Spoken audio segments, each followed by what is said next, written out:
and welcome to the first episode of Teaching with Tips, where we meet some of the teachers in our Founding Educator program and talk to them about their experiences working with the TinyIvy phonics system. Thanks very much, Emma, for being on the show today. Great to see you. Thank you for having me. So let's start off and just give everybody your background. Introduce yourself a little bit. Sure. Well, I'm a kindergarten teacher in Virginia. I've been teaching kids to read for about 10 years.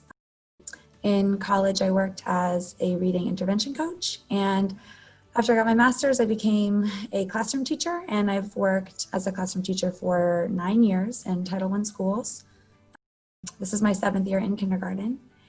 And yeah, teaching kids to read is the majority of my day. That's what I do all day. So yeah. That's great. We definitely need that.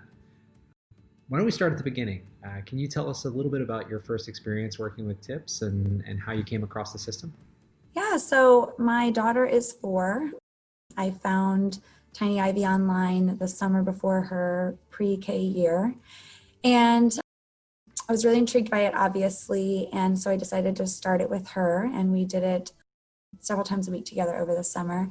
And I was really amazed by her progress. She already came into it knowing most of her traditional letter sounds, but she really took off with blending after just a few weeks. So she's able to decode words independently now, which is really exciting. So I'm excited to see what my students can do with it. And just before we get too much further, let's catch folks up. So when we say reading with TIPS, can you describe what TIPS is and how it works in your own words?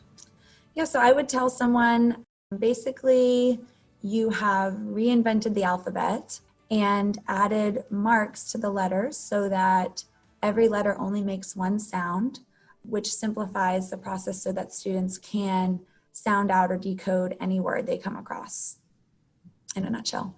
Excellent. That's a great description. I don't think I could have given a better one myself, so I really appreciate that. So let's shift gears a little bit and talk about the pilot group that you're working with. Can you tell us a little bit about the students that you're working with, how long you've been teaching, and what your impression of the results so far? I work right now with a group of 5 private kindergarten students at a private preschool, and they started knowing between 1 and 13 letter sounds. A lot of them had really low or little phonemic awareness. We started working, we're finishing week 4, so we've been doing TIPS for 4 weeks now, and I meet with them 3 times a week for 25 minutes, and they are doing so well. They really picked up on the sounds quickly, and then their favorite part is the books. They love the books, and so do I. They might be feeding off of my excitement about them, but they love to get a new book that I print off, and they love to attack it and start decoding, and that's probably our favorite time. 3 of them are really taking off with blending. They're able to really decode independently after just 4 weeks, which is exciting. It definitely makes it easier for children to decode independently, and it gives them more confidence. I mean, they're concrete tools that the kids can use instead of depending on memorizing. And that's another reason why it takes so long traditionally, is memorizing all of these other instances where the same letter will make different sounds. And so it takes time for them to remember all of those strange rules that we have and all of those different patterns and chunks and circumstances. So I think having a simple, concrete sign or symbol for them to remember helps a lot. And I was also going to mention before talking about getting started with TIPS is that the last 2 years I've worked in a dual language environment, and my students are learning to read in English and Spanish at the same time.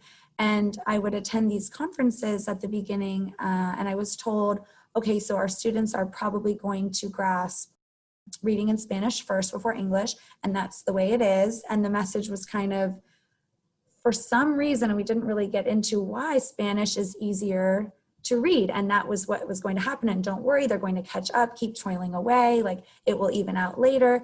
And so it just kind of makes you think, well, okay, is there nothing we can do about that? And so that's kind of what really also drew me to TIPS, is that, well, maybe this could be something we could do to make our language more transparent, like those languages where children learn so much quicker. So I think the visible signs are a huge part of that. That's really wonderful to hear. And with that, Emma, I think we're out of our allotted time. So thank you so much for agreeing to share your thoughts and perspectives. For anybody that's interested in learning more, please check out tinyivy.com for more information. We've got a great blog. We talk about a lot of this stuff in more detail. And Emma, thanks again. Look forward to having you on again soon. Yeah, thank you.